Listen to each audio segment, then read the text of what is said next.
जय श्री राम। नमस्कार प्यारे भक्तों, मैं पुष्पा आपका स्वागत करती हूँ सनातन वाणी विद पुष्प चैनल पर। मैं ना तो कोई विद्वान हूँ, ना ही मुझे शास्त्रों का गहन ज्ञान है। जो कुछ भी आप सुनेंगे वह सब श्री राम जी की कृपा से ही संभव हो पा रहा है।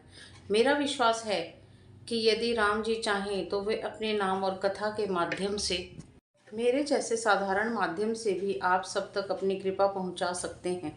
आज हम श्री रामचरितमानस के बालकांड की ओर बढ़ रहे हैं, जहां भगवान श्री राम जी के अवतार का कारण देवताओं की प्रार्थना और भक्ति का प्रथम आलोक मिलता है। आपसे प्रार्थना है, कथा को केवल सुने नहीं बल्कि श्रद्धा और प्रेम से हृदय में उतारें। यदि कोई त्रुटि हो तो उसे मेरी नहीं, राम जी की लीला समझकर क्षमा करें। आइए राम नाम का स्मरण करते हुए बालकांड की मंगलमय यात्रा आरंभ करते हैं। गुरुपद रजमृदु मंजल अंजन नयन अमी दृग दोष विभंजन तेहि करी विमल विवेक विलोचन बरनो राम चरित भव मोचन। श्री गुरु महाराज के चरणों की रज कोमल और सुंदर नयनामृत अंजन है, जो नेत्रों के दोषों का नाश करने वाला है। उस अंजन से विवेक रूपी नेत्रों को निर्मल करके मैं संसार रूपी बंधन से छुड़ाने वाले श्री रामचरित का वर्णन करता हूँ। गुरु के चरणों की धूल अत्यंत कोमल और सुंदर अंजन है, जो नेत्रों के सभी दोष नष्ट कर देती है। उस अंजन से विवेक रूपी नेत्र निर्मल कर मैं संसार से मुक्त करने वाले श्री रामचरित का वर्णन करता हूँ। बंदौ प्रथम महीसुर चरना मोहजनित संशय सब हरना सुजन समाज सकल गुण खानी करो प्रणाम सम प्रेम सुबानी। पहले पृथ्वी के देवता ब्राह्मणों के चरणों की वंदना करता हूँ, जो अज्ञान से उत्पन्न सब संदेहों को हरने वाले हैं। फिर सब गुणों की खान संत समाज को प्रेम सहित सुंदर वाणी से प्रणाम करता हूँ। मैं पहले ब्राह्मणों संत गुरुओं के चरणों की वंदना करता हूँ, जो मोह से उत्पन्न सभी संशयों को हर लेते हैं। फिर समस्त गुणों की खान सज्जनों की सभा को प्रेम पूर्वक प्रणाम करता हूँ। साधु चरित शुभ चरित कपासो निरस बिसद गुण मय फल जासु जो सही दुख परिछिद्र दुरावा बंद नहीं जेहि जग जस पावा। संतों का चरित्र कपास के चरित्र के समान शुभ है, जिसका फल नीरस विशद और गुणमय होता है। कपास की रोटी नीरस होती है। संत चरित्र में भी विषयासक्ति नहीं है, इसमें वह भी नीरस है। कपास उज्जवल होता है। संत का हृदय भी अज्ञान और पाप रूपी अंधकार से रहित होता है, इसलिए वह विशद है। और कपास में गुण तंतु होते हैं। इसी प्रकार संत का चरित्र भी सद्गुणों का भंडार होता है, इसलिए वह गुणमय है। जैसे कपास का धागा सुई के किए गए छेद को अपना तन देकर ढक देता है, अथवा कपास जैसे जाने काते जाने और बुने जाने का कष्ट सहकर भी वस्त्र के रूप में परिणित होकर दूसरों के गोपनीय स्थानों को ढकता है, उसी प्रकार संत स्वयं दुख सहकर दूसरों के छिद्रों दोषों को ढकता है, जिसके कारण उसने जगत में वंदनीय यश प्राप्त किया है। संतों का चरित्र कपास के समान शुभ होता है। संत स्वयं दुख सहकर भी दूसरों के दोष को ढक लेते हैं, इसी कारण संसार में वे वंदनीय और यशस्वी होते हैं। शुद्ध मंगलमय संत समाजू जो जग जंगम तीर्थ राजू राम भक्ति जहाँ सुर सरे धारा सरसई ब्रह्म विचार प्रचारा। संतों का समाज आनंद और कल्याणमय है, जो जगत में चलता फिरता तीर्थराज प्रयाग है, जहाँ उस संत समाज रूपी प्रयागराज में राम भक्ति रूपी गंगा जी की धारा है और ब्रह्म विचार का प्रचार सरस्वती जी हैं। संतों का समाज अत्यंत आनंद और कल्याण से भरपूर है। यह संसार में चलता फिरता तीर्थराज प्रयाग है, जहाँ राम भक्ति की धारा गंगा के समान बहती है और मधुर ब्रह्म ज्ञान का प्रचार सरस्वती के समान है। विधि निषेधमय कलिमल हरनी करम कथा रविनंदनी बरनी हरिहर कथा विराजति बेनी सुनत सकल मुद मंगल देनी। विधि और निषेध, यह करो और यह ना करो रूपी कर्मों की कथा कलयुग के पापों को हरने वाली सूर्य तनया यमुना जी हैं, और भगवान विष्णु और शंकर जी की कथाएं त्रिवेणी रूप से सुशोभित हैं, जो सुनते ही सब आनंद और कल्याणों की देने वाली हैं। विधि निषेध की कथाएं कलयुग के पापों को हरने वाली हैं, जिन्हें शिव जी ने सुंदर रूप में कहा है। विष्णु और शिव की कथाएं वहाँ संगम की तरह विराजमान हैं, जिन्हें सुनने से सभी को आनंद और मंगल प्राप्त होता है।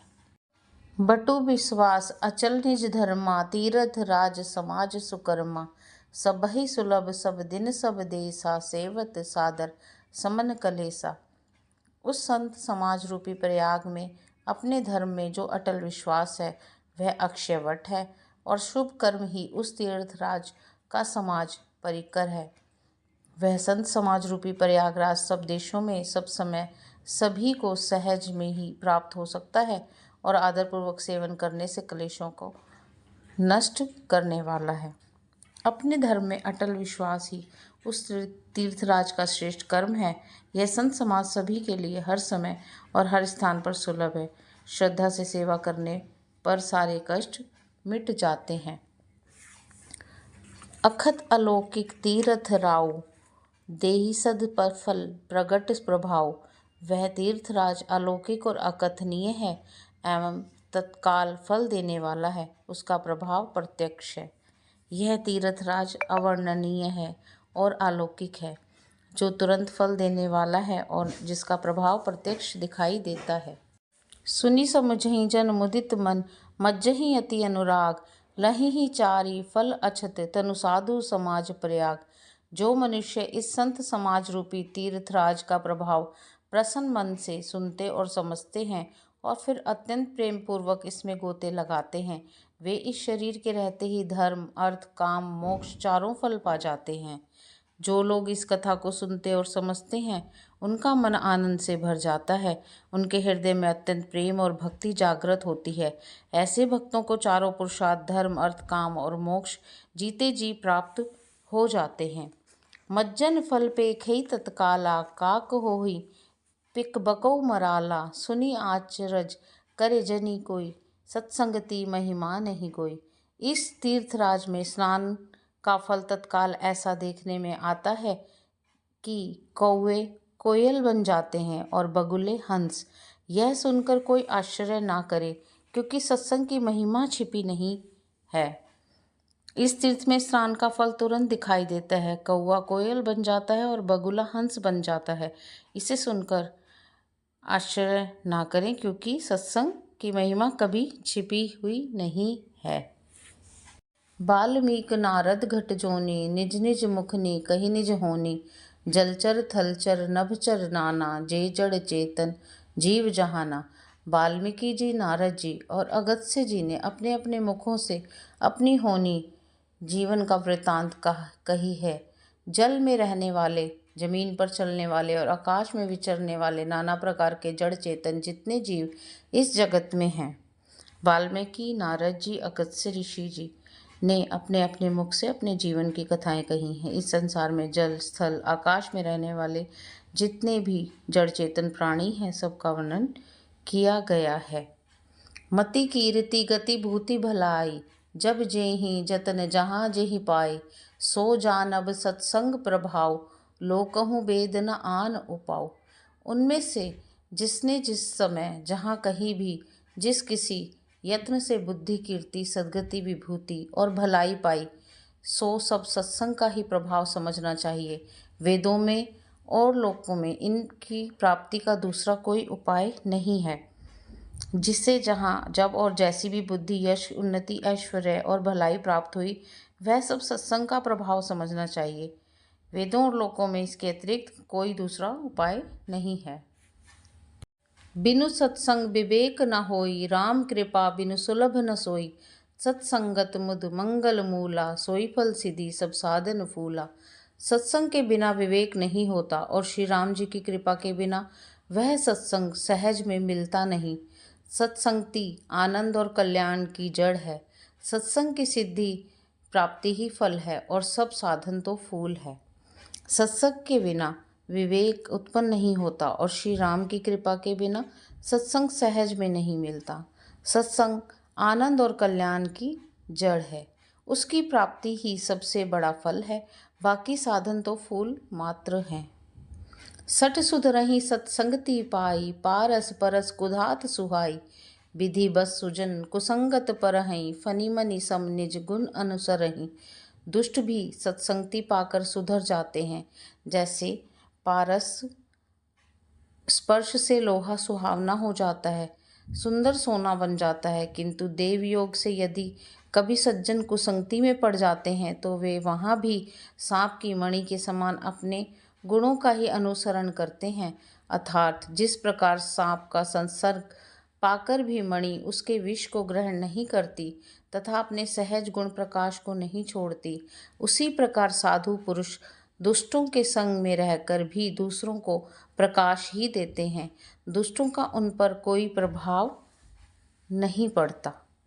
दुष्ट व्यक्ति भी सत्संग पाकर सुधर जाते हैं, जैसे पारस के स्पर्श से लोहा सोना बन जाता है। परंतु यदि संयोगवश सज्जन कुसंग में भी पड़ जाएं, तो वे सर्प की मणि के समान अपने गुणों को नहीं छोड़ते। विधि हरिहर कवि कोबिद बानी, कहत साधु महिमा सकुचानी।